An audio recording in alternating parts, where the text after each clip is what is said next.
always a pleasure to spend some time with you.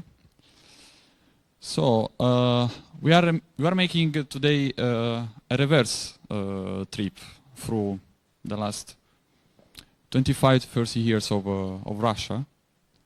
Russia, don't confuse with other like that. Giovanni, I think, will underline that is like what we confuse always. And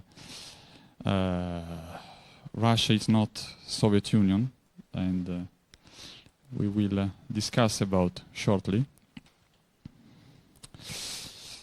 The theme of today is, of course, a journey through the recent past, and I will analyze the rebuilding an idea of state, Russia in his last 15 years.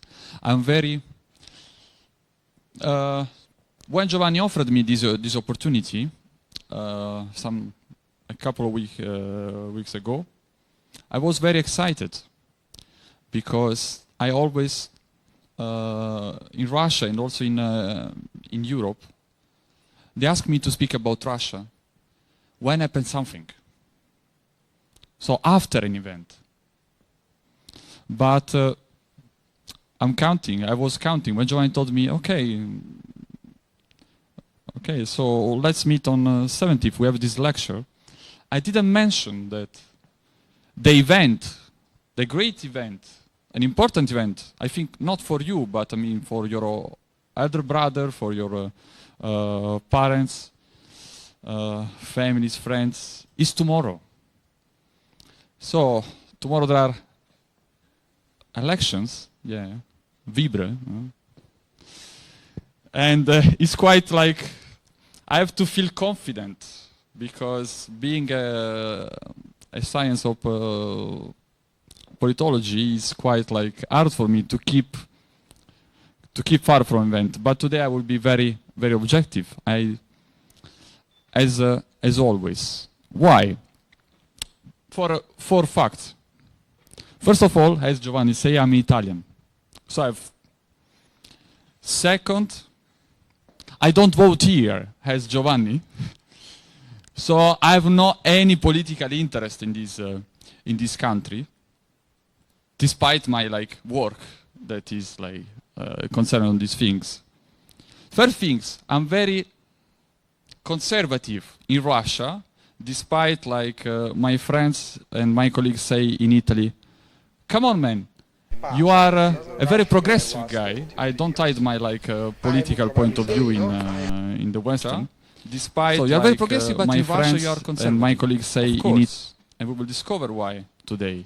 Because Russia and Europe, Russia and the Western, are two completely different, not worlds, not places, two completely different galaxies. When 7 years ago I came here, I discovered that Russia is completely different. And it's quite wonderful day after day to discover what is Russia. Today we will explore, we will have like every lesson, every day when I speak to my students, I define my lecture as a trip. I love to travel, so I describe these things as a trip. Our trip will be concerned in 4 questions. Few, but fundamental. The first one is, what is today Russia? What or how was Russia in the end of 90s? What does represent Russia today globally? And is there left something from Soviet Union? I will do it because I know that you're quite young and you are like, I don't want, it's Saturday, it's fantastic sunny, I'm very like envy that somebody else is walking through the river. We're discussing with Giovanni these things. So and I think who didn't came is walking through the Moscow today, you know, despite to listen to, I don't know, boring professors from Italy. So I decided to catch your attention, first of all, using a few images. We will have our trip through image, because you are young. First question, what is today Russia? First of all, we see Russia that is completely different graphically, geographically, okay? See the map. You were born when already Russia was this, I think. I think you are 2000, 1999, yeah? More or less. 2001. So this is Russia. The biggest country for extension in the world. What is? Is a country very, very, very difficult to control. Geographically. It's very hard to understand where start Russia and where end Russia. I use like this term, this noun, Great Russia, usually. But great not in terms of emperor, as was like before, but in terms of too big to be controlled. And we will understand why today.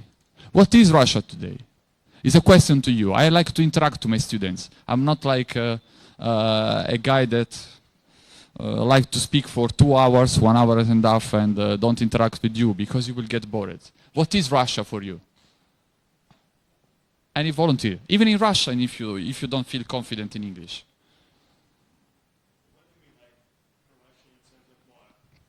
Russia is a country, as a society, as a culture, as a concept, yeah.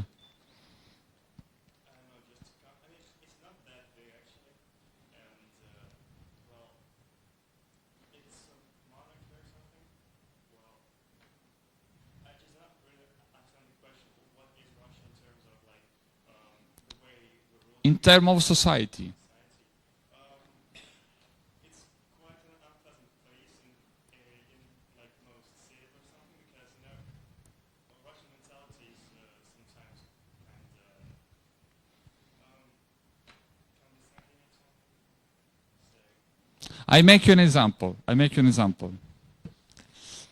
I traveled not a lot through Russia because it was forbidden for me till some time ago, because when you have a visa, you have to put the cities where you want to go.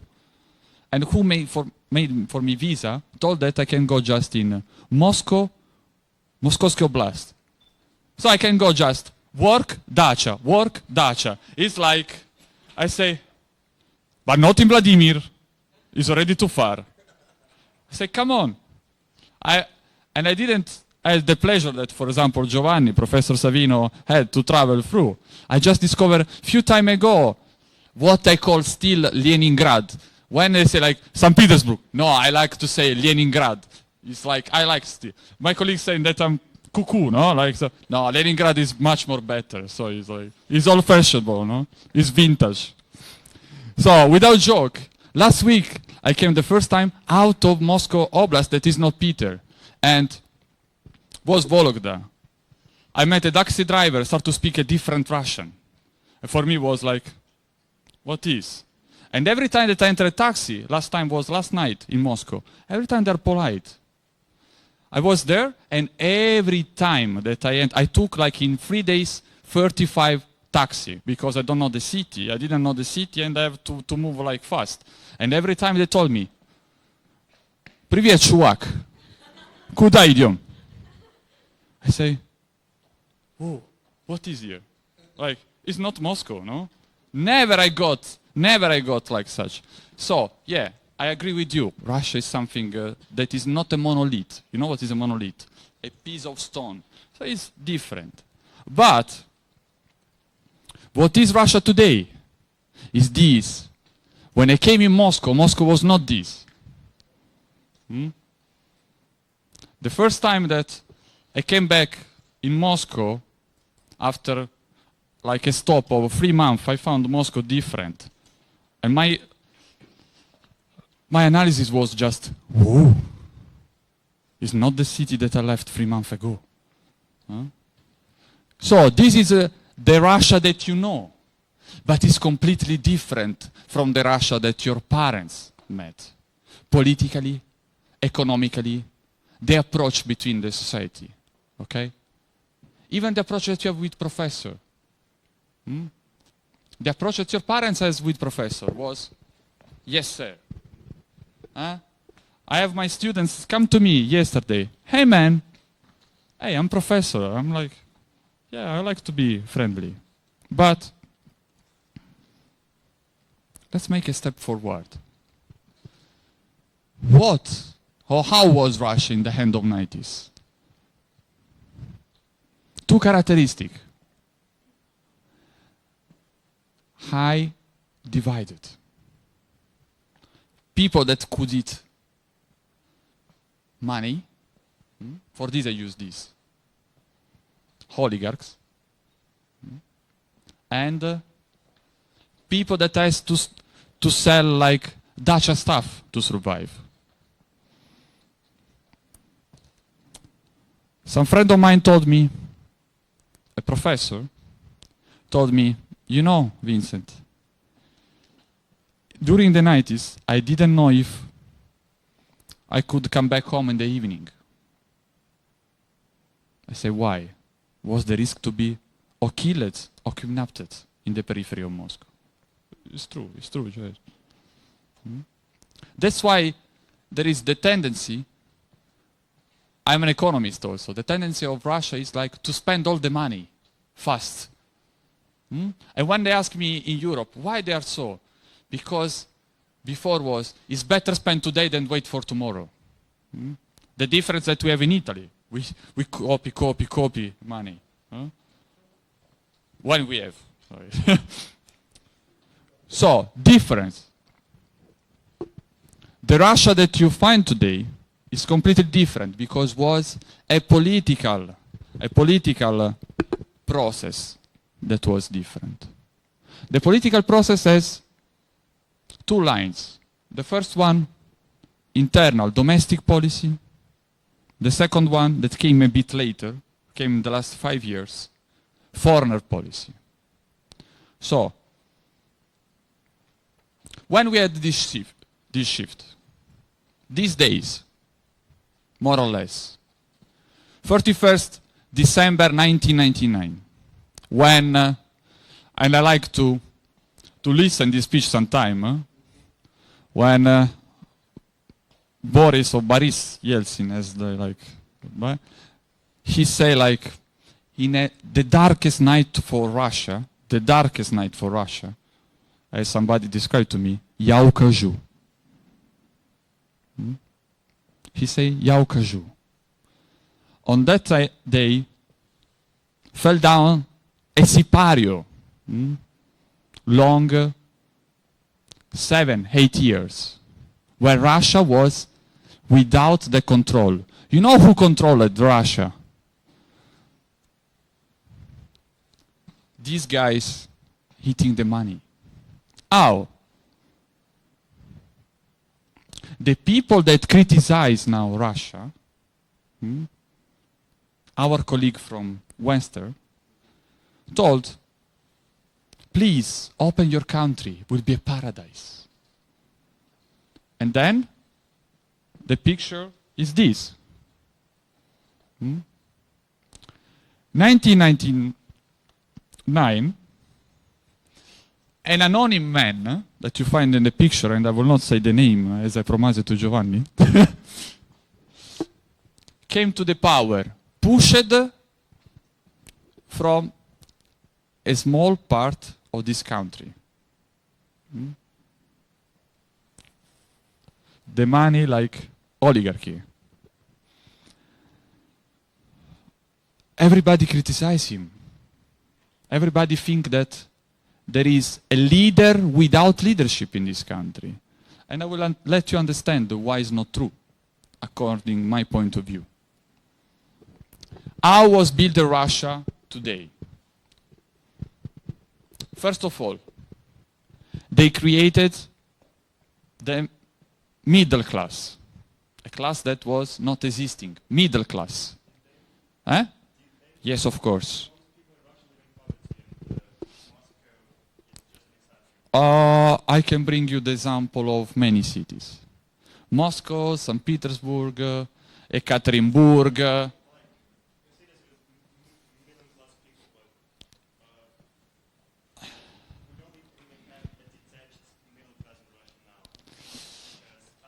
But look, you are a student still, and you could analyze these things in the future a bit. I have the pair of glasses that let me to understand what was before.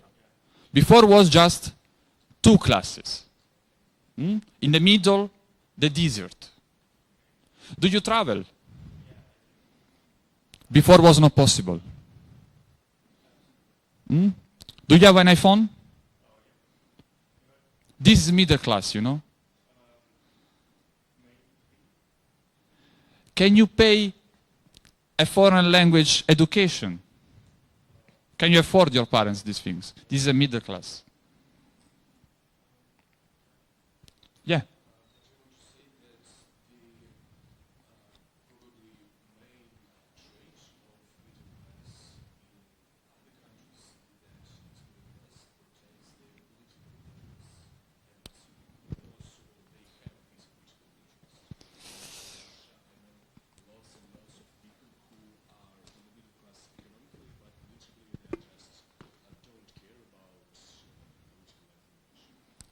This is your culture. It's differences. We are Italian, and we destroy our country. We destroy our middle class because slept for 35 years. We slept on our pillow. Don't say another word because you're quite young. I cannot use these things. I can use with Giovanni in private. But we slept on our pillow for 35 years, and now we are crying.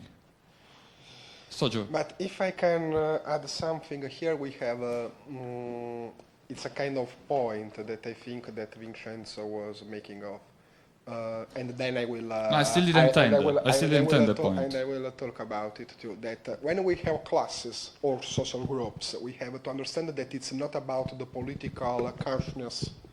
A class, a social group, lives and exists apart from their consciousness. That they know, okay, we are the middle class, we are organizing, or we are the working class, as it was in the 20th century for communists and socialists, and we are organizing. They exist. It doesn't mean that they want to have a political consciousness. That this is a problem. I mean, partly agree, partly not with Vincenzo, but I will speak later about the perestroika and the glasnost. Yeah, the main keyword is to be aware to who and to what you belong, okay? I'm not telling that they build till the end the middle class. There are many efforts to do, okay? Internationally speaking, me and Giovanni, our colleague, don't consider us middle class. They consider us like our level of standard living, sometimes lower class, okay? Our salary in Europe are even didn't like don't get the cleaner of the university, okay? But if I count statistically, since 1999, we had an approach. All the public, how they build up try to build up a middle class. First of all, trying to raise salaries of the high-called apparatchik. Okay? Consensus is called this. Okay? Consensus through the stomach. As I define. Second line, they try to build up a bit of law and order. You know what does it mean?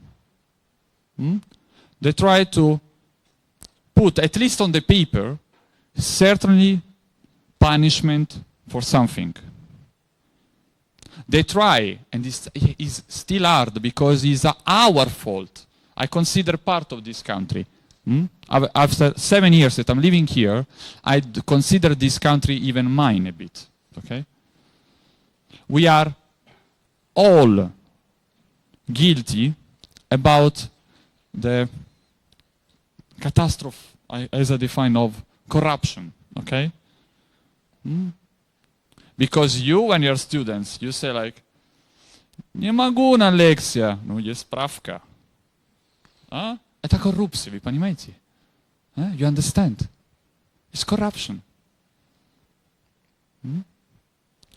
I think Giovanni agree about this point. But they try to put certainly. I catch you, you go in prison, man. And you stay there till I decide you don't go out. Okay? In Italy, the catch with the money, great like title on the journal, tomorrow is on Maldives. Huh? I like more this approach. So, salaries of apparatchik, law and order, and changing something society. Giovanni, I think, will say, I think was 1988 when Gorbachev decided to close all the plant of alcohol, right? 7. So I was 1 year old. Giovanni, a couple of years older than me, I think. We didn't know what was Soviet Union. But do you know that till 2013 or 12, in Russia, beer was not considered alcohol? I was shocked. The campaign of this leadership, leadership, a group of people. Remember this. Decide that we have to change something in society. Okay? First, change the approach to the alcohol. People is still dying. The average age in Russia is 50 through all the Russian. Don't consider Moscow. Now I don't consider Moscow. Okay? 50 is a disaster. Second social approach. How is it called? Maternal capital. You birth first, second, third kids, you get a support. I think just in Europe, just in Germany and France, they get these things. This support. Russia is very evolved about these things. Why? Because we need citizens. We need citizens. To create the middle class that you want till the end, we are too few. Look at the... I think I will pass to you, Giovanni, this PowerPoint. Look at the map of your country. It's too big. We are 142 million. You understand? Economically and politically and as a society, it's not feasible to grow up if you are too few. Because you have to defend your border and you have to create a domestic demand and something. Okay? It's economics. You will study, I think, next year. Yeah.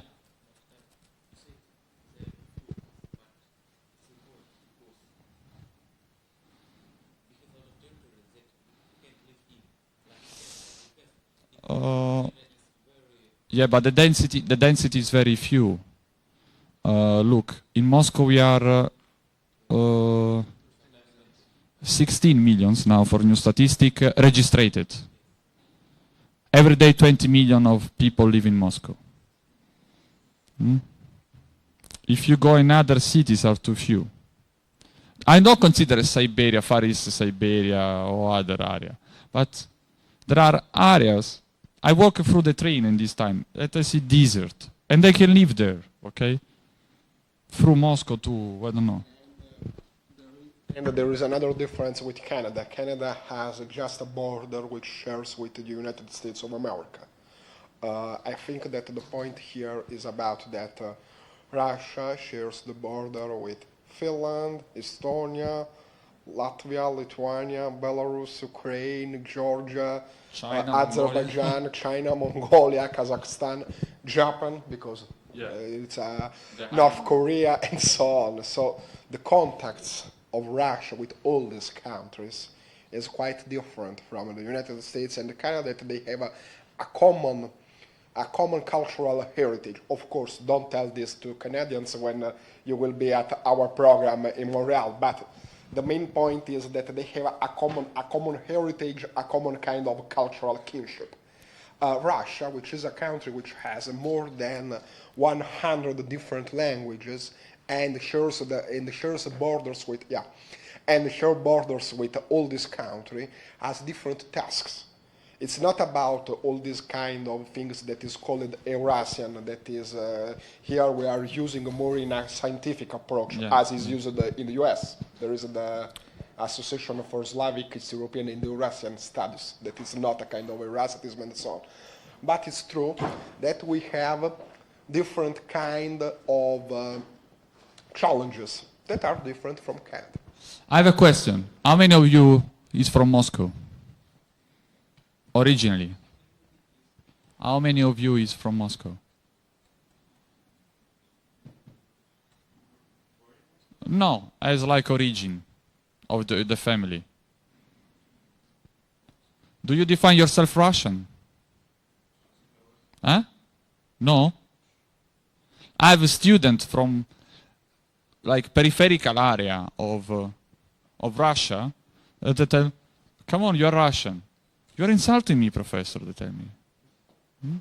There are, I counted, and are not enough, Giovanni is much more keen about these things, I counted 32, 35 different nations within Russian Federation. Like, recognized, I mean, recognized officially from the Constitution, okay? 32 nations. In Italy, we define like me and Giovanni from the south, and the rest north. But we are Italian. Homo Italicus in Latino, right? So we are Italian. Okay? French is French. Just in Spain we have some differences. Okay? So the point is this that I'm telling you. Okay? So I lost a bit my point. But stomach, let's make something fun. Stomach, culture. When I came here, the theater, the best theater in Russia, the Bolshoi, was still destroyed. In reconstruction. This group of people, this administration, decided to switch, create consensus to the people, making what was before. The culture as like a renaissance, rebuilding a cultural approach. Okay? How? Giving money to the theater, okay? Federal budget money. Why? Because intelligentsia, the intelligentsia of the country, can change, can support the rebuilding of state idea, not nations, okay? State idea. To be, what was Russia before? To be together. This is consensus also. How was done these things? First of all, 2000, 2005, the main elite to the control was how somebody call, especially in these days, the elite of spies. I call the elite of intelligence. Put in safe the country. Okay, stabilize the country. Yes, come on. You know how many people die because of terror attack, Dagestan war, and so on. Okay, stabilize the country. Okay, we need to put the country in safe. Was under control, without control. Sorry, and now is more or less under control. But okay, come on. We are not safe in Italy. We are not safe like in America. No, you see. Somebody in America, I don't go in America to when they invited me to have a conference. I say, just if you ensure me that there is a metal detector is in Russia, okay? I'm worried that some of my students shoot me. Hmm? Come on, every day they shoot somebody in the States. But not in university, thanks God.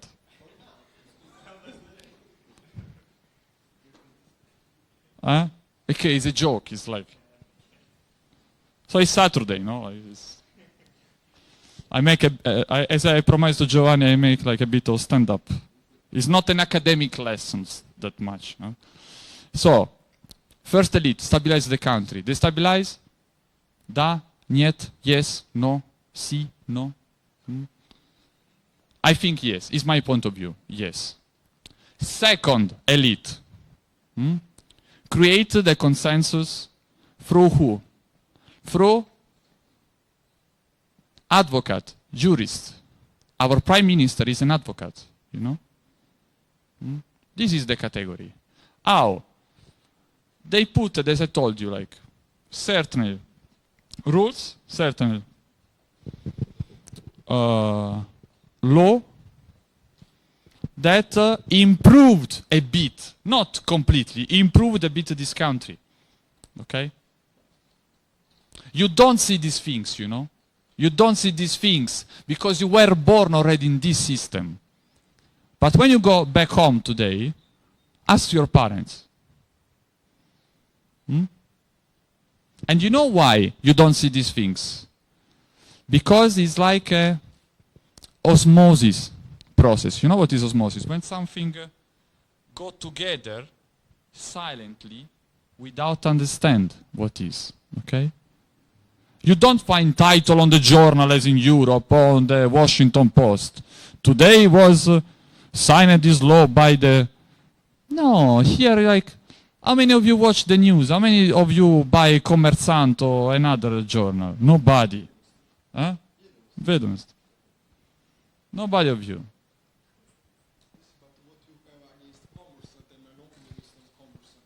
No, Commerçant is... I have no... I mean, no, it's not against. I mean... Nobody of them, I think, buy a paper, newspaper, no? You sometimes go on RBK, sometimes you go on, I don't know, on Yandex News, no? This is, Medusa, yeah, Medusa, and also these things, like my students every time send me some link about this. So, it's an osmosis process. You didn't see because you were born already in this system, okay? This is the age of 2005-2010. Then came another elite. I want to explain you. These elites are overlapping, but not fighting each other, as was before in Russia. Okay? When Giovanni will speak about glasnost and perestroika, I think he will say that the apparatchik of spies, intelligence, was against the glasnost.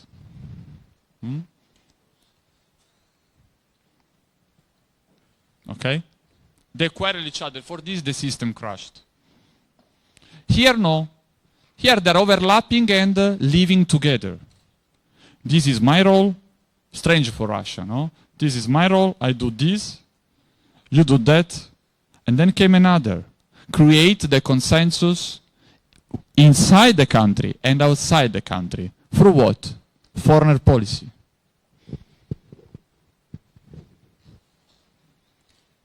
Here we come on the other question.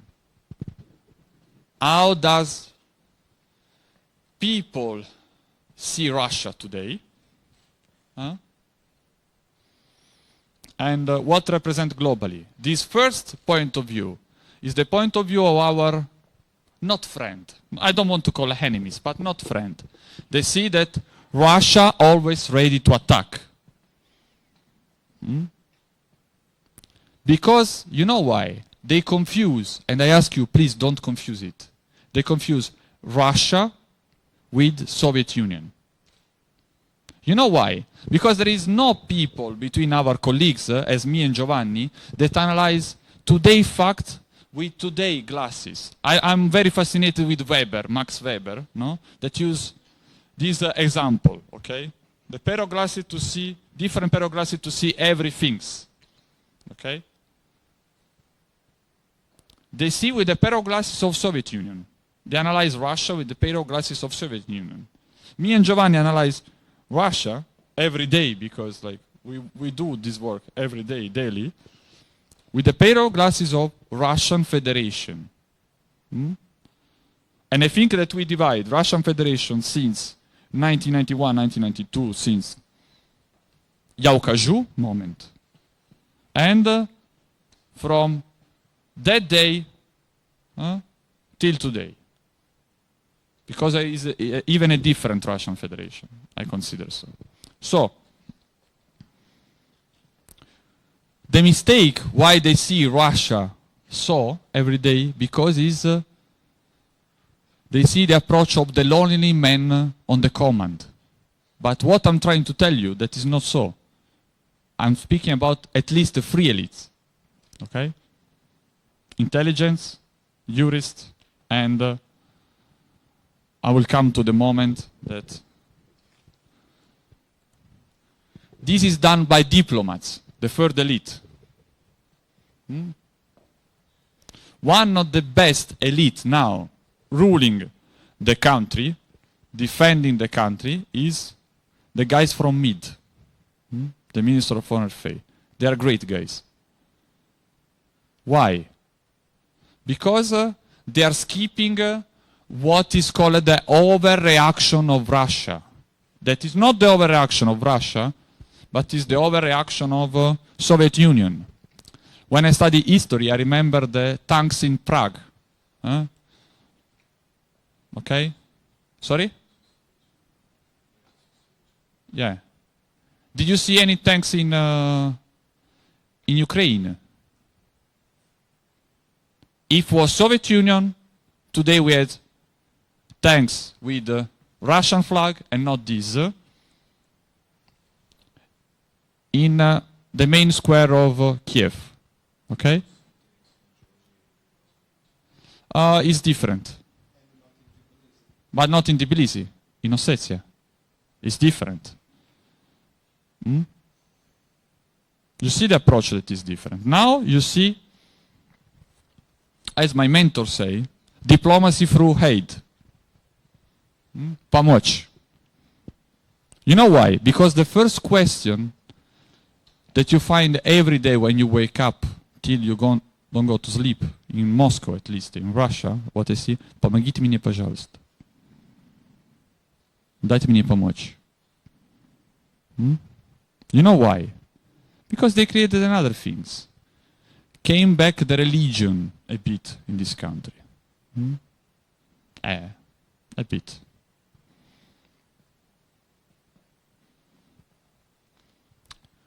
So the third elite creates not the overreaction, but analysis and minded reaction. I like it so much yesterday, Lavrov. If I can use a contemporary example. The Minister of Defense of UK told Russia should go away and shut up. He omitted like the bad word because he's a minister, but wanted to say this because I'm halfway from Great Britain. My family is halfway from Great Britain, and they like to say these like bad words every second. My brother tell me like, shut up, but with something in the middle every time, no? So, and Lavrov say, I don't understand this young guy. Why is he acting so? Very like calmly, no? Maybe he's not too much educated. If it was before, you find like a man that take out the shoes and say, you Britons, every time against us, no? With Russian accent, no? Are you talking about Khrushchev? Tavarish, let's go invade London, no? Was before, okay? Now, no. The face of diplomacy. And this is what is creating in Italy, and we are shocked with Giovanni when we see like the man, the leader that is protecting the world. What? He's protecting just the country. His country where he's president.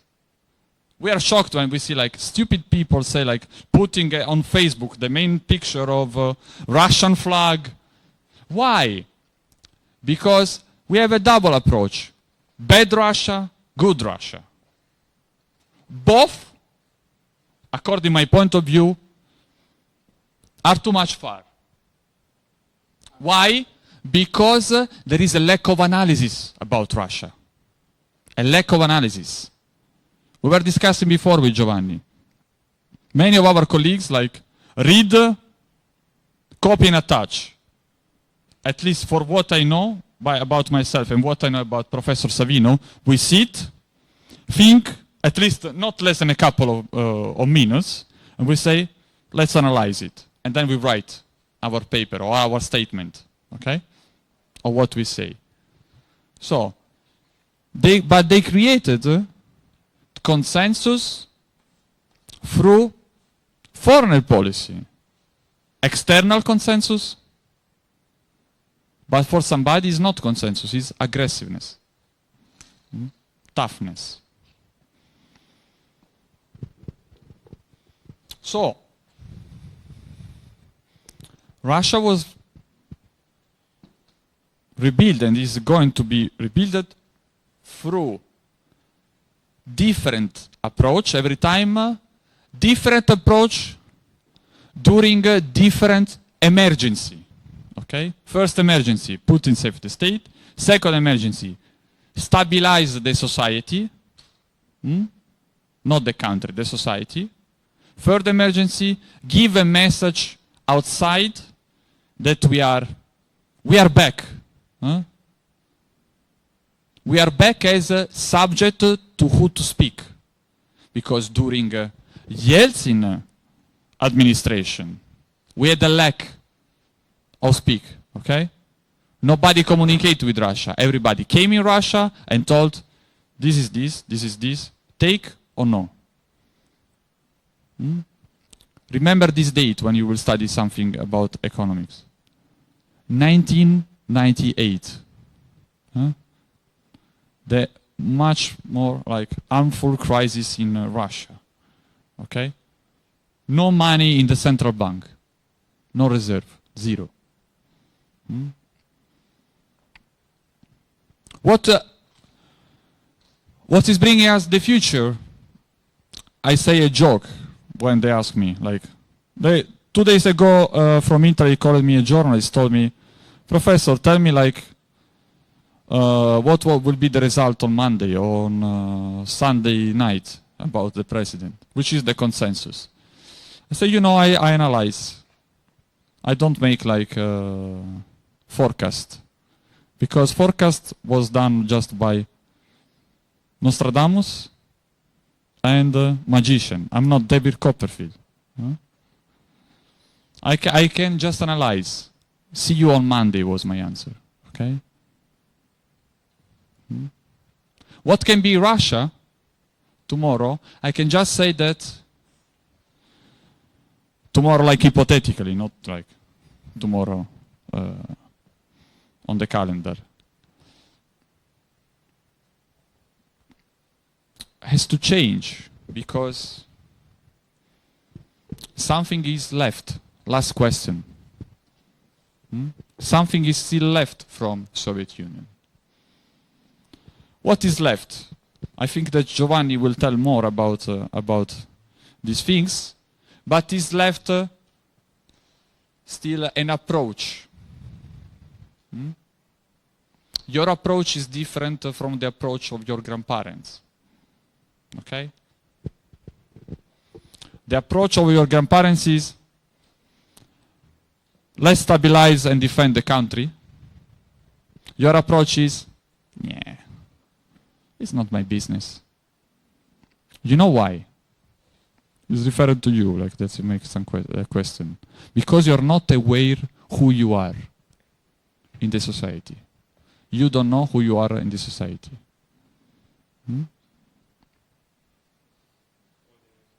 You are not aware your position in society because you are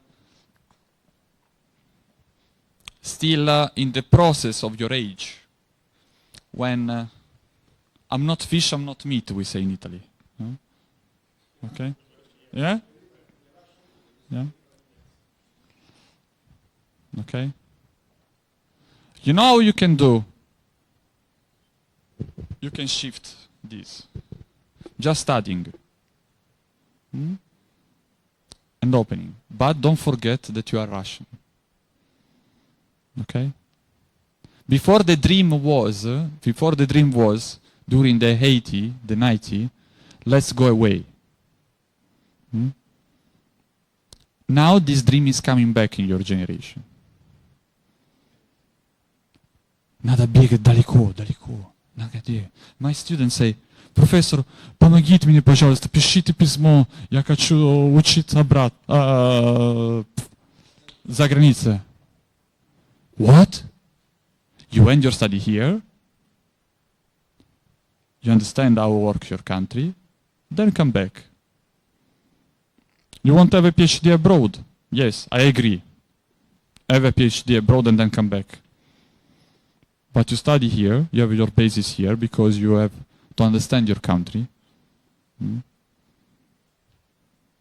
I'm devastated when my students say, I don't want to go in the army. Good. I say, молодец. Good boy. And who will defend us? I was in the army, you know, while I was student. Was the greatest experience. Was very tough, but the greatest experience in my life. Helped me to be who I am now.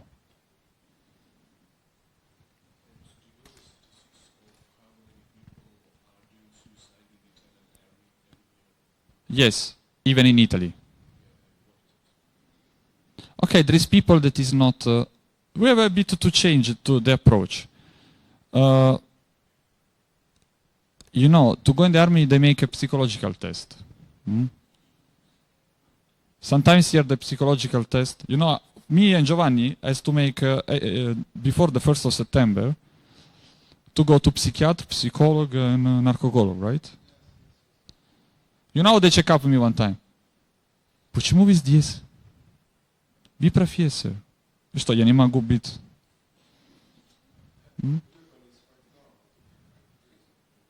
Yeah? Check up me. I say, check up me. Make a question, make a test. Of course not in Russian, because I cannot understand like completely what psychiatrically you want to tell me. Okay? I cannot use like drugs because I'm narcotics because I'm professor. Oh, how many of my colleagues in Italy like they are out of the mind because they drink something or smoke something. Come on. This is the approach. Yeah, you have to change something. A colleague of mine suicided when I was in the army, you know, was shocking me. He jumped from the 6th floor. Why? Because he was mind ready. Yeah? But all of you invent some asthma, something like that, no? Yeah, come on. Developing countries usually have conflict or something. If you want a change in this country, you have, how is called, Giovanni, the game that you take out the bricks? No, Shanghai is with the pen. You make, all of you students in the bar, I see that you take out the brick and the tower should not fall down. Jenga. You should make the opposite. You should not take out the brick, as what is happening during these days. You should put back the brick. In general, you should be part of the society. You should be interested. No, in general. Okay, I make the last and then I conclude the thing. How many of you tomorrow is going to vote?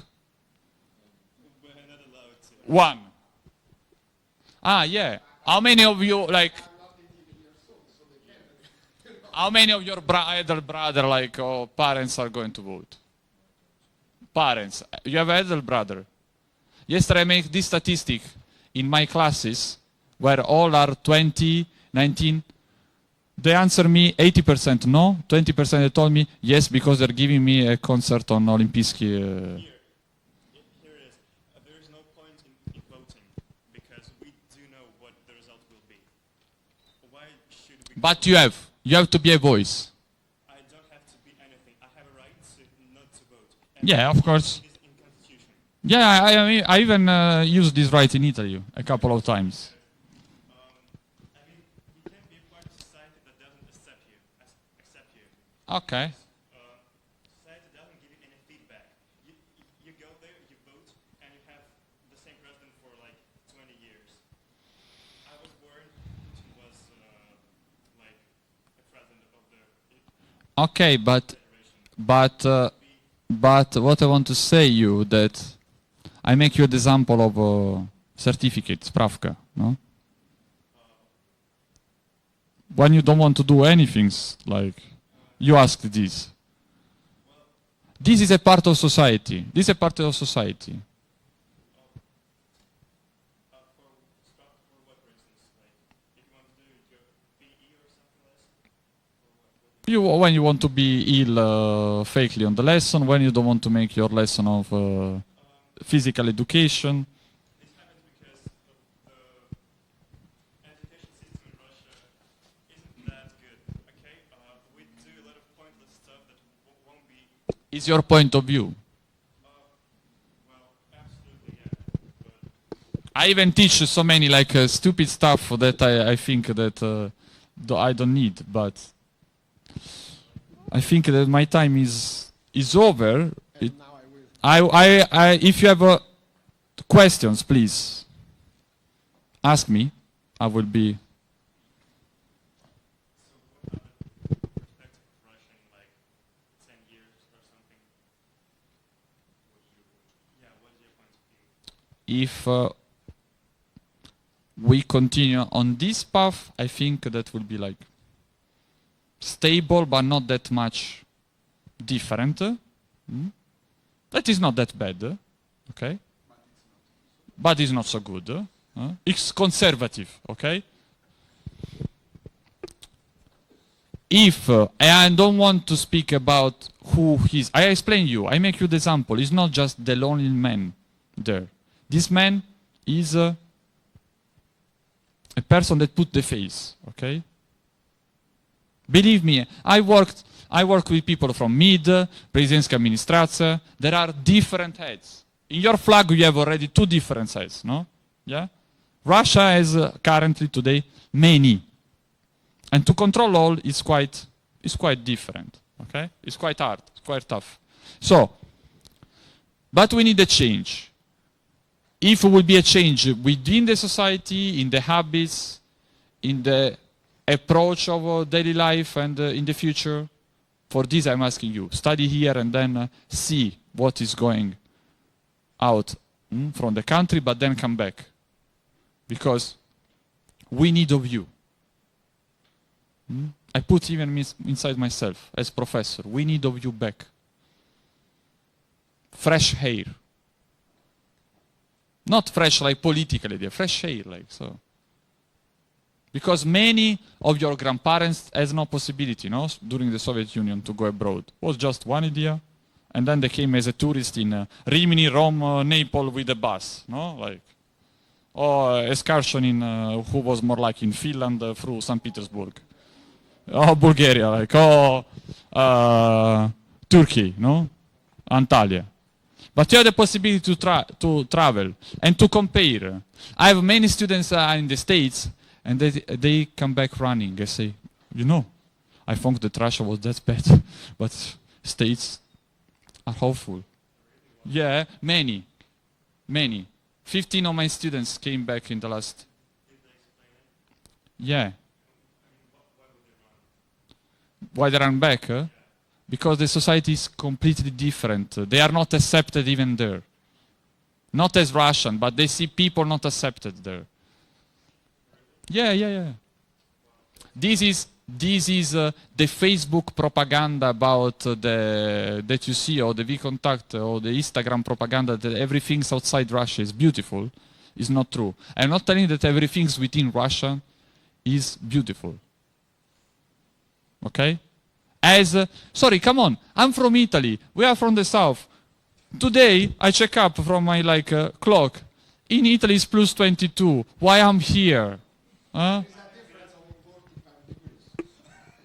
You understand? Yes, it's my choice. But our country, to me and to this man, better, he's greater man than me about the work, kicked us. But It's about that Italy is one of the European countries which are the biggest immigration of citizens abroad. We have 6 million of Italian citizens abroad. Working at the beginning, it was like the so-called escape of brain, that is called the Utishka Mozgov in Russian. But now it's more massive. You have to understand that the fourth Italian city today is London, with 300,000 Italians living there. It's about crisis. It's not about that we were a kind of criminal. no, kicked out like from society, from part of society. I mean, like in term of like. So when I go in London, they told me, Professor, please. When I go back in Italy, just in my city, they say, oh, Professor, you're back. And this is a question like, I have still to understand, but happen, no? Like, so, other question? Yeah. I just want to remark briefly on the pessimism regarding voting in Russia, because, well, as you well know, half a year ago, almost, we had the century of the revolution. Yeah. I skipped this point. I wanted to speak about this point, but I skipped. I apologize. My point is, nothing is eternal. 300 years of Romanov rule collapsed in a matter of weeks, and 20 years of Putin. Yeah. Well, you're willing to wait 280 years more? Alfred is our student. Okay, it's interesting. The question which put Alfred, which is one of our best students at the GGL program, and I'm very happy to see him here. It's quite a good one. Why? When we are talking about the past, first of all, and when we are talking about the past, we are talking about the present. And when we are talking about the present, we are talking about the past. I will try to... Goodbye, okay. He's going to training people in Vologda for basketball, so... okay. Okay. Vincenzo Ligorio Sunday service. Thank you. Thank you. I hope to see you in the future. Thank you, Joe. That's right. Bye. Bye. And here, of course, first of all, you had a kind of proof of our academic liberty. Me and Vincenzo are good friends. We are good colleagues, but we don't share all the visions of what, maybe in a provocative, but in a very, I think, convincingly manner put out. Why? Because I think that the historical process are things more deep in society, which are moving in slow and fast. As Alfred correctly pointed out, 300 years of Romanov dynasty. In 1914, in Moscow and Petrograd, as it was called at the time, there were crowds of people marching and chanting for the Holy War against Germany for freeing the Slavic people. Just 3 years later, these people were just asking for bread and for peace. And when we are talking about the Russian history and we are talking about the present, usually you have this image that the Russian history, that the Russian society is not going, is a kind, as Viktor Tsoi stated, a kind of electrichka which is going where we don't want to go or which is not moving. Well, things are quite different. There was this French historian called Fernand Braudel, which is quite far from our discussion about Russia, because he was a specialist on the Mediterranean Sea and on Mediterranean Sea during the 15th and 16th century. But he wrote a very good book about the Mediterranean in the age of Philip II, the King of Spain, stating his view of history. History is like a sea. When you watch and you give a look to the sea, of course here, not in Moscow, but maybe on the Black Sea and so, or on Baltic Sea, you have different. You have the tide that is under the sea going faster or going slowly and so on. History is like this. You have processes which are accumulating for years. And of course, here we have to be more analytical in our approach, because I worked as a journalist, and still now, sometimes I'm asked from different media, from RIA Novosti to Radio Svoboda, to giving comments about things. Usually, I'm just refusing to go to the TV, because I don't like TV at all. Russian and Italian TV less than other. I really don't like the style of crying, shouting, and so on. So TV is not the best way for speaking and for talking about serious stuff. And journalism is about having the most possible of access everywhere. There is this thing called clickbaiting. Clickbaiting is about that you have an article on Facebook, Vkontakte, or whatever, and you have to need the most strong one title. Well, this approach maybe is good for journalism, and I'm not contesting their work, but it's not the best one for reflecting about things. Because it's like to describe weather just making a picture. Well, today we have sun. I don't know if we will have a snowfall later. But maybe in 2 hours it will be a kind of tragical snowfall as it was in February. But if we will judge this day just now for a picture, we'll say, well, a good sunny day, maybe freezing one, but it's a sunny day. History is about process. And the contemporaneity, we can do an analysis of historical things. Some friends of mine, I hope to translate this kind of guide to understanding historical truth and fake news. A collective called Nicoletta Bourbaki published 1 week ago a very good booklet about analyzing them. And they are stating correctly that the historical analysis is about checking facts.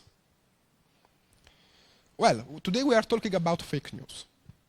We are talking that some media from Russia are producing fake news, or some media from the West are producing fake news. Well, the truth is that both is true. To understand fake news, but it's something that it's nothing new. Marc Bloch, another French historian, wrote a book called about the role of the so-called voices, that in Russian we can translate as sluchi, during the war. He was a soldier during the World War I, and during the World War II was a partisan and was executed by Nazi. And during the World War I, he was speaking about how this news in a very cruel war, how it was the World War I, in which you had to be entrenched and so on, how they made the point. This is true.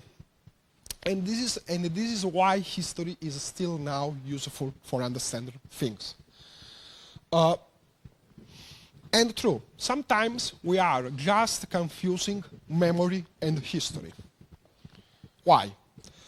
Because many of us are talking, well, it's not true what are you saying because my parents or my experience is different. But here something about psychology, how it works memory. Usually unpleasant things we are just trying to remove for different reasons. And because it's quite impossible to live with always with bad regrets, anxiety, and so on. And so we have a kind of memory. So you can find people, for example, in Italy, which are talking about but when Mussolini was at the head of government, all the trains were going in quite punctual. For who was in Italy knows that the punctuality of transports is not the best thing in Italy. Well, usually I'm always answering to this question and to this remark as he did a Neapolitan actor, Massimo Troisi. Well, if he was so good in trying to organizing the railway transport, he could be just a director of railway station. It's not this the point, because Mussolini was the head of government when started the racial laws, the deportation of Jews, an extermination war against Yugoslavia and Soviet Union, against Libya, and so on. We have just to see things in complexity.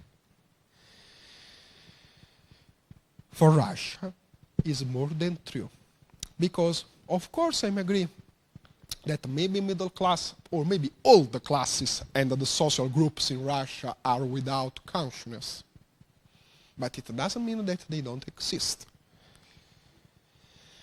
I agree that there are different political positions which are not party one. Here we have always this problem, talking about politics as is something that is connected with parties. It's not true. It's not true, because politics is about the participation of people to the real life. If you are asking, for example, more transport for your neighborhood, or you are collecting things for having more salary to your for more salary for teachers at your school, you are doing politics. That doesn't mean that you have a precisely party preference or political preference, but it is politics because it's about taking care of the other, as Aristotle spoke more than 2,000 years ago. Or there is a politics in the interest of state. As you see, Vincenzo is more a supporter of this way, that is the way of Machiavelli. That it's not about what they usually state, because it's not a Machiavelli quote, that you have always to justify all for achieving your plans. It's not Machiavelli. But Machiavelli was a kind of doing a guide for ruling the state and so on. But let's going out. This is one of the most striking picture of the recent Russian history. This is a meeting in supporting of Lithuanian protest in 1990. Do you know this place? Which one is it? It is in Moscow. Which one? This is the Manizhne Square and with part of the Red Square. We don't make the mistake of thinking that people are stupid or which people are indifferent. Normal people, common people, are usually doing other things, working, studying, trying how to live, and how to earn everyday income. In Russian history, in my view, we have 5 turning points. This is 1985, with the beginning of perestroika and glasnost. It's 1989, with the collapse of communist regimes in Eastern Europe. It's 1991, with the fall of the Soviet Union. 1999, with the switch from Yeltsin to Putin, and 2012, 2014, with the new Putin mandate. Why? Not because it's connected with people, with leaders. Of course, usually people, it was 2 years ago, are thinking that leadership, it means, oh, whoa, I'm at the first year of global governance and leadership, I'm a leader. No way. We are not teaching and recommending you how to be a leader in 10 practical steps. It's not like this. We are trying to give you how to understand the word. That is the main point. Knowledge is power. Analysis is power. And maybe one day you will not be the supreme leader of all the world, all of some empires and so on. But you will work in a company, in a holding, or you will be a teacher. And you have to understand how to do two things: explaining and persuading people. These are the points. This is what we are teaching. It's not like, well, you are a good guy, so you will be the leader. Maybe it doesn't work this like two in North Korea, but this is the point. Why? Because the glasnost and the perestroika opened a range of choices and possibilities. And it was really interesting, because today we are just interpreting all these stuffs like Gorbachev, then Yeltsin, then at the same time the different governments under Yeltsin presidents, the 1993 crisis, and so on. I think that this approach has a limit. That is an approach linked just on formal duties. Who was the prime minister and so on? The real point, as Bertolt Brecht, the German writer, put out in the 30s, is who built up the pyramids in Egypt and who built up the Greek cities. And we know that is not just the work of one man. All the Gaidar and Chubais reforms will be impossible without a common sense and a common mood in society. And I think this is to the point, as Vincenzo tried to explain too. And when we are talking about society, one remark. Society is here we are talking about categories. And it's not about what we like to do, and so on. I'm specialist on nation and nationalism in Eastern Europe and in Russia. It doesn't mean that I'm a nationalist. Not a Russian one, because I'm not Russian, but not a Neapolitan one too.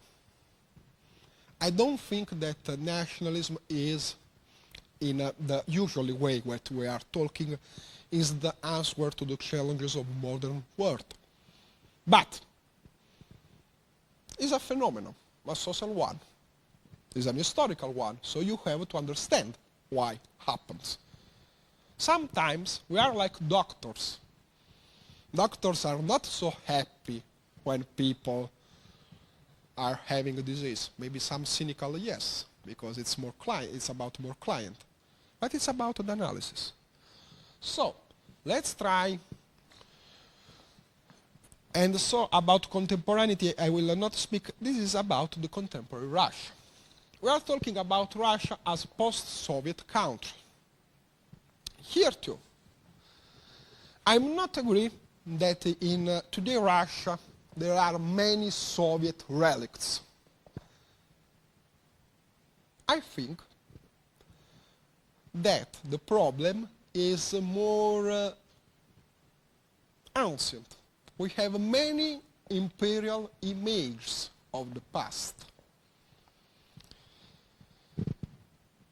Look, I don't think how you are in history, hope good, because you have to, if you will be in our course, you have to take an exam with me about history. But let's just think about the image of the last Romanov age, which is usually told to us as a kind of golden age. The reality is quite different. And we know from the poets too, which they were talking about the Silver Age, and the Silver Age, it was a very good one, true. But it was an age of turmoils. It was an age, yes, that you have Pyotr Stolypin, but you had the revolution in 1905, and that revolution had many different shades of colors, from the cadets to the Bolsheviks, as it was in 1917. I'm a specialist too on a representation of 1917. And one of the biggest things that I really don't like, that is independent from my political or social or cultural preference, is when people started talking about 1917 and the Civil War just as a kind of Lenin came back from Germany and he did all. No. Lenin was a kind of genius in politics. It's true. It's a fact. But it was a kind of movement of millions and millions of people around Russia and around the periphery of Russian Empire. I had the fortune to be at lectures and to be in contact with some of the best Russian historians on the topic, like Boris Kalanitsky and Alexander Shubin, and others which are best in late 19th, early 20th century, like Alexei Miller, which is a good friend of mine. And they have all of them different backgrounds, different opinions, and so on. But history is about the participation of millions of people and changes which are going or slowly, or in one moment so fast that we cannot understand how. And why I'm talking about 1991 and I'm talking about the imperial images. Here too, empire is not a bad thing or a good thing. Empire is a concept. And it's a concept of different kind of meanings. Let's talk about the Roman Empire. I don't know. You know that in the Roman Empire there were emperors with black skin, because they were born in Africa. But they were coming from Roman colonies in Africa, and they were Roman citizens. The Russian Empire. In the Russian Empire, till the late 19th century, you had Polish, German, Tatar, high officials and bureaucrats. When they tried to nationalize the Russian Empire, the empire broke, trying to think that the empire must be Russian, Orthodox, just in one dimension. The empire broke. But this is not today's discussion. And this is true, too, about contemporary Russia. There is this Russian proverb that is called don't touch, don't break.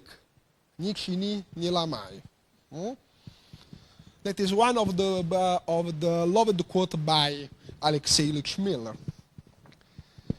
And in some way, it's true, because if you don't know how to repair, better to make a plan how to repair.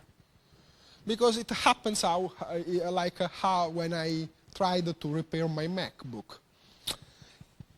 It was a fiasco of terrible dimension.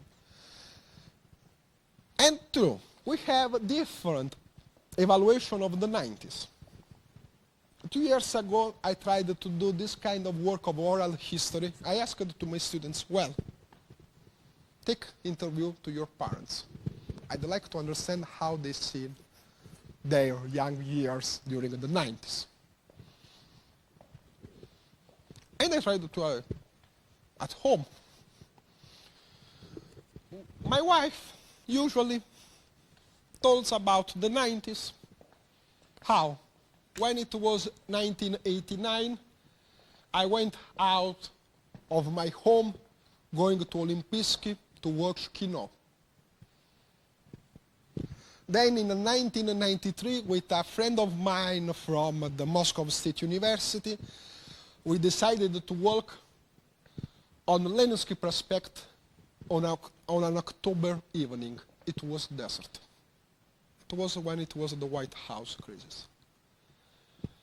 Other students answered to this that their parents opened their small business, or that the grandfather, it was one case of this, which was a great scientist during the Soviet Union, lost his job because in just a few years, what was a kind of good job, being a professor or a member of a research institute of the Russian Academy of Science, when you had your dacha, your car, and so on, started to be not so good. So here too, we have just to see how it works completely. We have to see all the picture. Yes, you had the private sector, you had more freedom of speech, that is good, but you had no social state at all. Still today, we have a problem still now, in which I agree that maybe there is an enforcement of the state, but at the same time, when happened with the closing of the hospitals in Moscow, it was not a very good thing for the state sector and for citizens. Here is about how we'll try to understand this concept. For example, if I'm talking to you about social security, and just take a look to this picture. This is on the Smolensk side of Sadovo and Kaltso in the 90s. Well, what do you see here? Market, yeah? And so, market, yeah, they are just selling things and so on. When I was first time in Moscow many years ago, at the beginning of 2000s, I was shocked by the presence in Moscow of ads everywhere, through the Ring Garden, through the main squares, everywhere. For me it was like, I don't know, going to Vietnam or China, or but not like third world and so on, like about all this presence of ads. Yeah? That maybe it's not good for the image of city, but it's a kind of what these kind of images are telling us. That there was a kind of big initiative of the private sector. The real problem is that the private sector is not enough, and the small business is not enough through capitalism, because you want to be bigger. That is quite, here I'm not judging, because of course you want more money, well, it's normal. But for being bigger, and this was the point in my view, which was a mistake, understanding that you had to doing a shock therapy of all and destroying all. What happened was a kind of wild capitalism that was uncommon. Maybe it was similar to the US. But wait, the US had a different history from Russia, because the US were made by colonists, and by taking lands from the American Indians with the component of different cultures, the so-called melting pot and so on. Russia in the 90s was not the US, was not a kind of country in which you had to build new cities, new societies, and so on. That is quite fascinating. It is fascinating, thinking about themselves as pioneers. But it was not. And what happened explain us to what we can see in serials like Brigada, or in other political and economical scandals, in which you try to earn more money. Some are trying to do in more or less honest way, others in another way, force. And force could be used in different ways and had different meanings. This is the big problem. And the big problem is a social security. So this is my question. What is, in your mind, social security?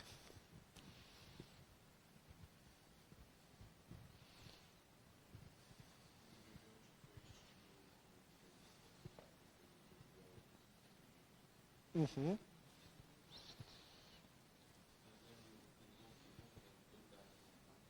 Uh-huh. So here we have two concepts which can be overlapping and no.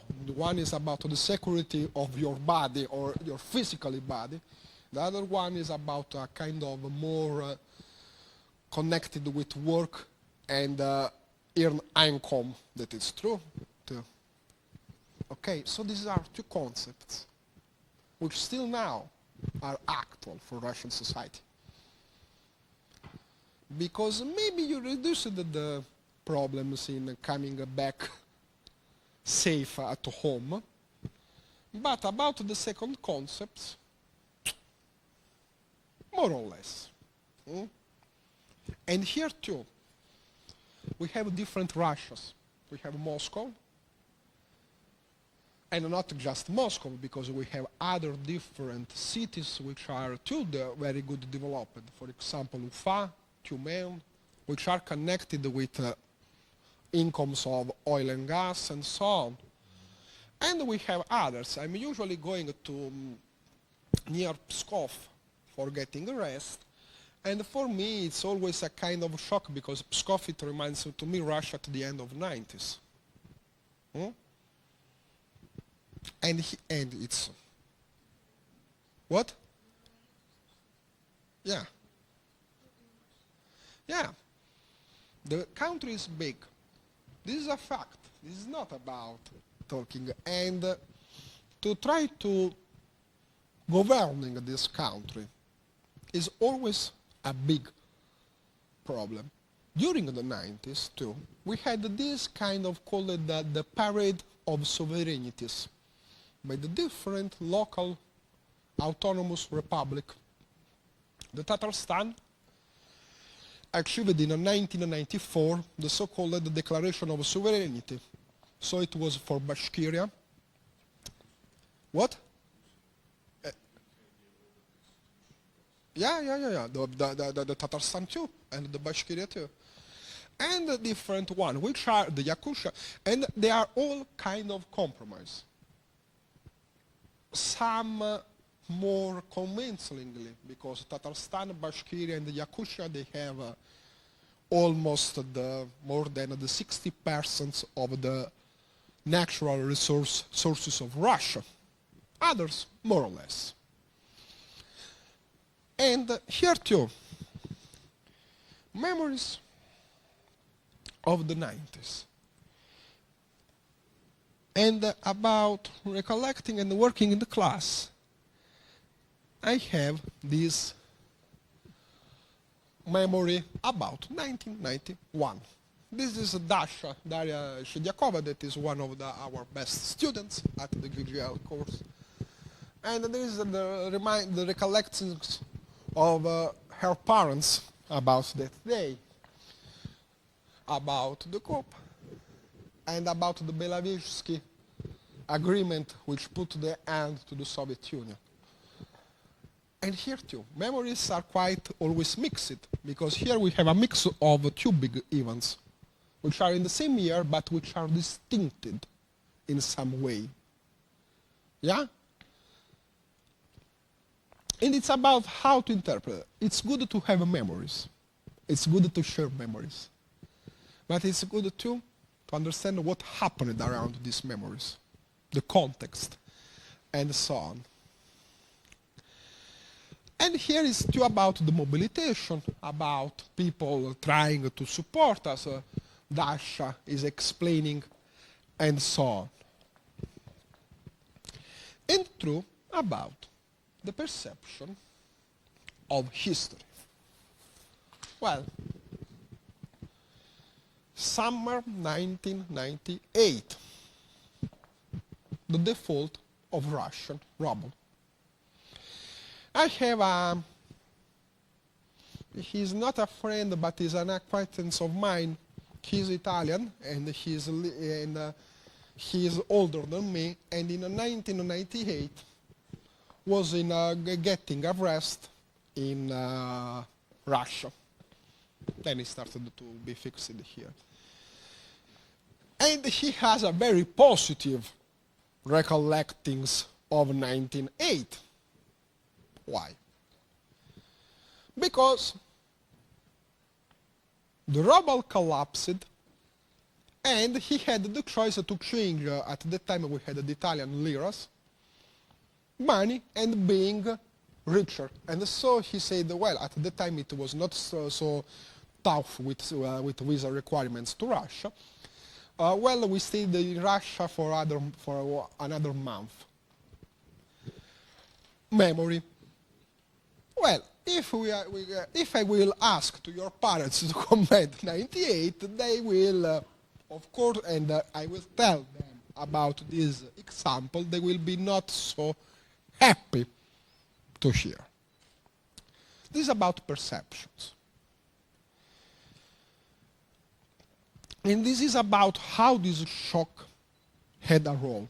When it was the last great shock about changes, in 4 years ago, I was here, and I was working here. I'm receiving my salary in rubles, so I was not really happy. And I had this my story. I decided after many years to buy a TV. Why? Because I have my perversions too, that is about football, not about watching shows and so on. You know, I never received this TV, and I'm still today happy that I didn't pay for that. Why? Because it was December 12th, when ruble, it was 100 ruble for €1, and people started to buy 10 or 12 television at time. That it was, that of course, if judging from a rational point of view, you are buying things in a moment when or going to change your money, this is a stupid one. You have just to take calm and wait. What happened? It was that this image of the past played a role. That people remembered what happened in 1998 with all the parameters which fallen down, and so they started hysterically, funny. We can give many definitions about it, but it's about history. It's about that they remember what happened, and they started to buy things like this.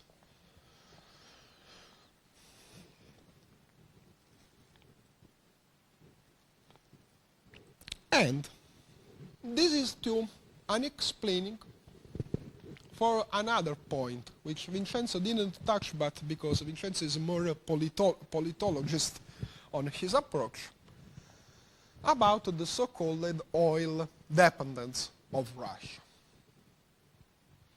That I think that if society today wants to understand the real problems of Russia, oil is a resource, is a lucky thing, but is a problem for Russian society.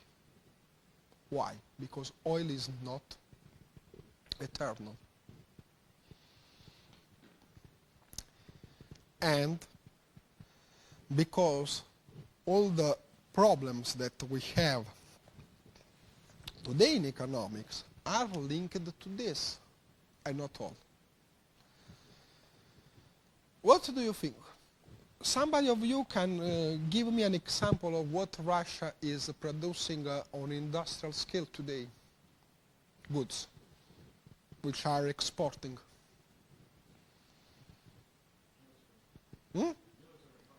Military? And it's a very good export market and very good quality. But others? Natural resources. Apart from natural resources in the military? Kaspersky, yeah, okay. But textile, cars, industrial machinery, and here too is a kind of cultural problem. What stated Professor Ligorio about the changing in Moscow is true. You have no European city which is developing the public transport, the public metro system as Moscow in the last 20 years. In which they opened 100 of new opportunities. They opened the 20 stations, no more, because if we have to talk about the MCK2 stations in the line in the last 5 years. What do you know? The metropolitan, the metro system, and the metro know-how, and the metro industry is exported? No. But, well, I was in London, I was in New York, in Berlin, in Paris, in all the most important European cities, and American one, and US one. There are no metro system like Moscow, nowhere. Good, high quality, and not just about Wi-Fi, high quality. I know that sometimes I'm regretting to thinking about this thing at 8 o'clock in the morning in metro, but this is a point. Moscow is always receiving good awards about metro system. Together, and if we are talking about the beautiness of stations together with another metro system, which is too quite modern, Naples. But I'm Neapolitan, I really love my city. But in Naples you have one train every 15 minutes. Yes, we have very nice stations, very good one, very highly acclaimed, artistic, and so on. But Russia, and this is a cultural problem. This is a mind problem, that you think, well, we have oil. To take oil, you have not to have high skilled in marketing or in selling, you know, metro system. And Russia had a very good market to do, China. In the last 25 years, China operated 31 new metro rail system, 31. They could be sold by the Russians, as it was during the Mao age when they built up the Beijing metro, and they did it. And usually, there is this comparison with the Soviet Union oil, the so-called petrodollars, which helped Brezhnev to going ahead during the 70s. But it's untrue. It's not the right comparison. The comparison you have to do with the Russian Empire exporting grains during the last years of the Romanov dynasty. and at the same time having karst and having famine and so on. Why? Because the Soviet Union, which had many defects and so on, but was exporting science, was giving for higher education to millions of people in Africa and Asia.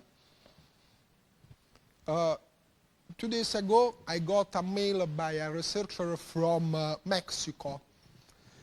She asked me to help her to find archival files, to have a guide on archival. It's not on archives. It's not my topic, but I'm working in the Russian archives for the last 15 years, so I know something how to with people.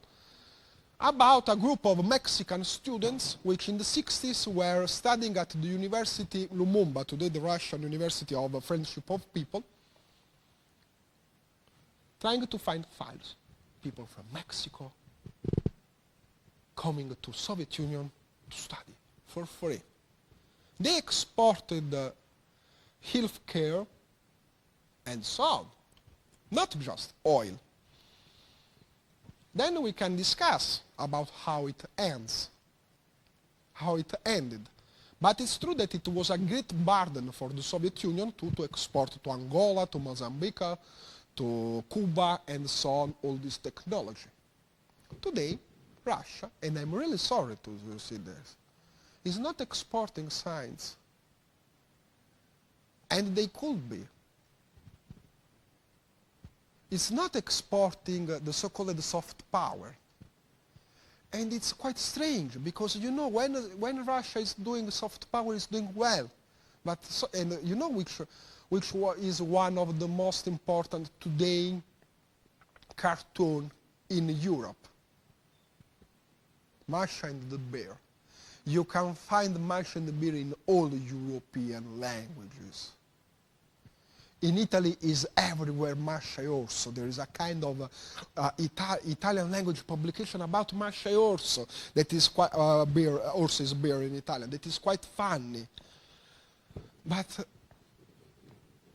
the United States of America are not just exporting weapons. They were exporting an image of way of life. Hamburgers, jeans, Hollywood, and things that which at the beginning they detested as rock and roll. This is the point.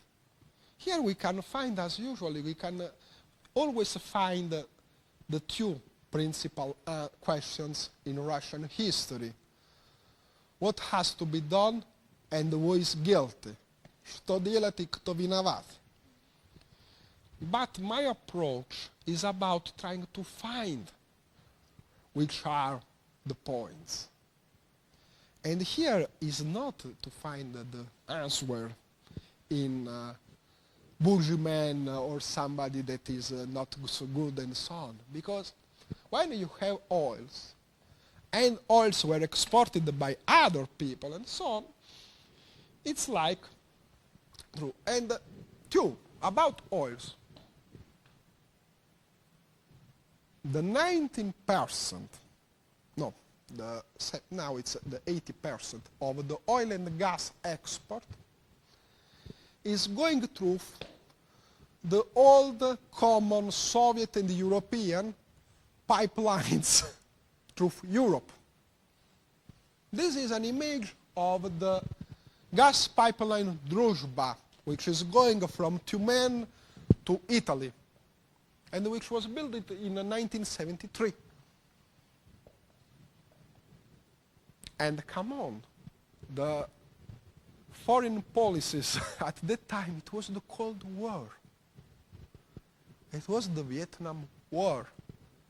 Italy was a member of NATO. The American Sixth Fleet was based in Naples. The High Command of NATO was based in Verona and Vicenza. But Italians were buying Soviet oil and gas at that time, in which Soviet advisors were forming the Viet Congs against the Americans. at the time. So when we are talking that it's impossible to have good relations, it's untrue. And our program is based on this, which are trying to have relations with all the world. We have programs with Canada, we have programs with Singapore, we have programs with Hong Kong, we have programs with Netherlands, and we have a teaching board in which almost the majority are foreign, and not because we are thinking that we have to do because foreign is better, is stylish, is glamour. No. But because it's good to have different point of view. It's good to have discussion. My last point, and I will give you time for questions, is about this point, which history for Russia. Last year it was really funny because officially there was no discussion about 1970. But we had a discussion about strange movies, like Matilda.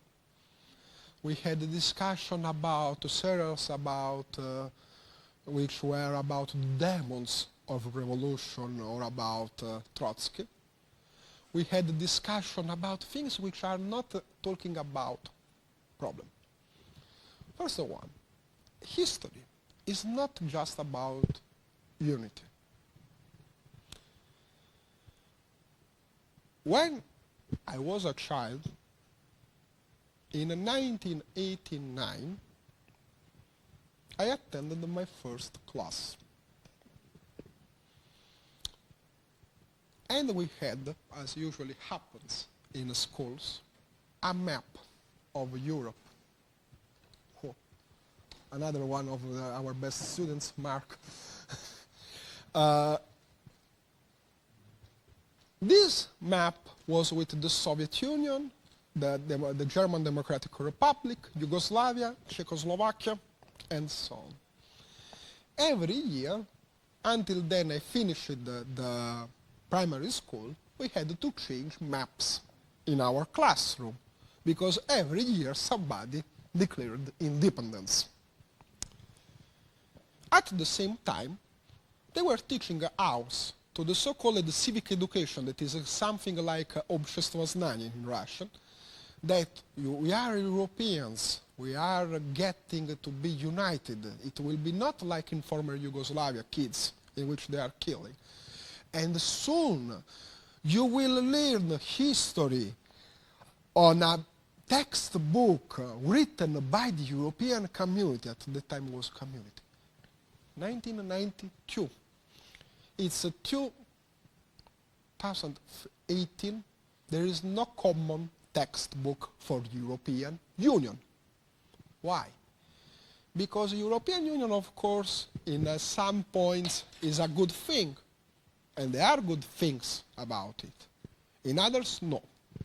But how to describe history of conflicts like Germany and France, or like the process of unification of Italy and Germany, or the contrast between Spain and France, or between the Slavic peoples with the German peoples, without talking about conflicts?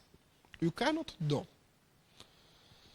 And this idea of uniting history was a bad one. You know why? Because when it started the enlargement of the European Union to the East European countries, what happened, and you can find in Russian the articles by Alexei Miller about this that will explain better than me, happened that other people tried to push out the main concept that is about the European Union, that is never more having a genocidal war as it was the Second World War, thinking, well, but other kind of movements which collaborated with the Nazis, too are good. Because they were fighting the communists, the Russians, or so on. History is not about unity. It's about diversity. It's about the other. But it's good at the same time. Not good to doing a kind of list of fallen people and so on, because it's a kind of tragedy. And I think that everybody of us has relatives in this story. But it's about clashes. And to understand clashes is to understand the others. And so,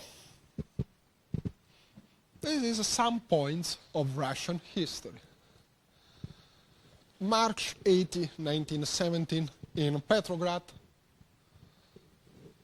and before some years before Peter I building Petrograd. At the same time, when there is this kind of idea of a common harmonious Russian history before the 1917, without clashes and so on, I'm used to recall this painting that is at the Tretyakovsky Gallery, the Bayarina Morozova, which was an old believer taken out and executed. And then we have, this is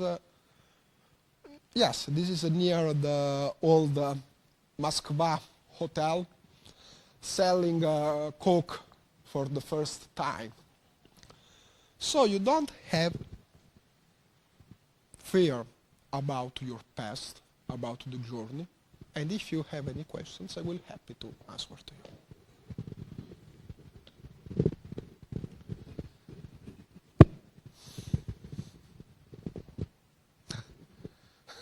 Алло, вы меня слышите?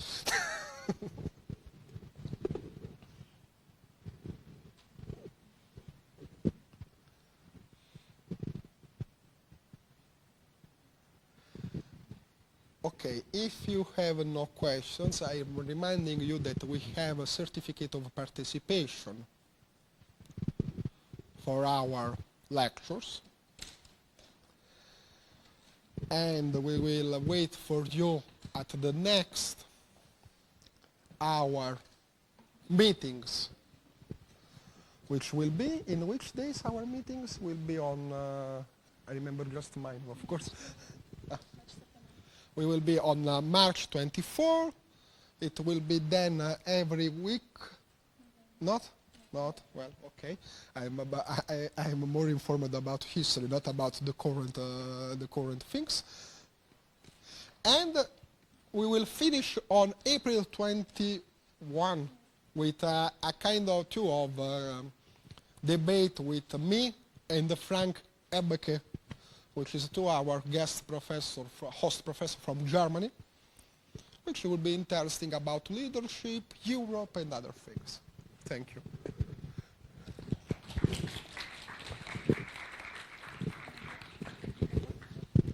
Большое спасибо, что вы сегодня к нам пришли на первое мероприятие. Мы вам вручаем сертификаты, которые гарантируют 5% скидку на обучение, если будете поступать к нам на программу. Giovanni сказал, что у нас еще будет 3 мероприятия. На каждое мероприятие посещение увеличивает вашу скидку. В общей сложности можете получить до 15% на обучение. В этом году, я знаю, что тут есть люди из 10 класса, я думаю, что мы что-то придумаем и для 10-классников в следующем году, несмотря на вашу активность. Также у нас присутствуют студенты нашей программы, это Аня, Марк и Кристин. Если у вас какие-то есть вопросы по программе англоязычного бакалавриата Global Governance and Leadership, you are welcome. И Альфред мимикрировал под абитуриента. Вот, у вас есть возможность задать какие-то вопросы и уточнить. Давайте я вам сейчас вручу сертификаты сначала. Может быть, Эль, ты мне поможешь? Григорьева Анна. Гукасян Игорь.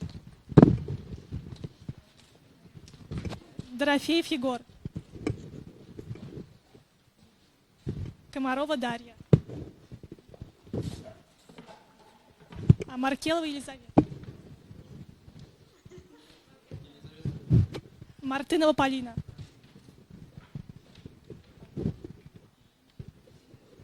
Милинкис Екатерина.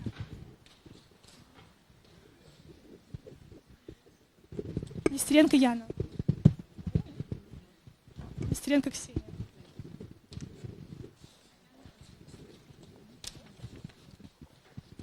Никифорова Александра. Крючко Глеб.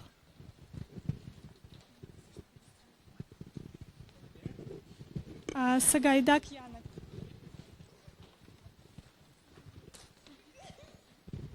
Так, Сара.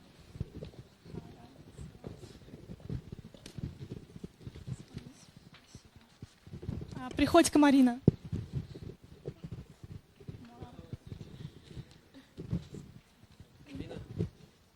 Трошкина Софья.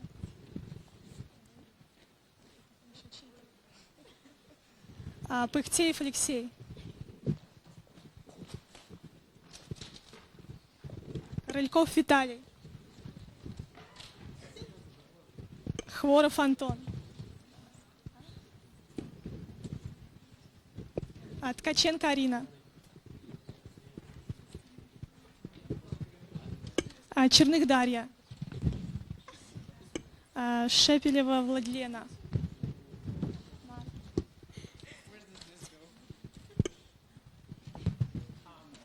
И Юрчик Владимир. Спасибо вам большое.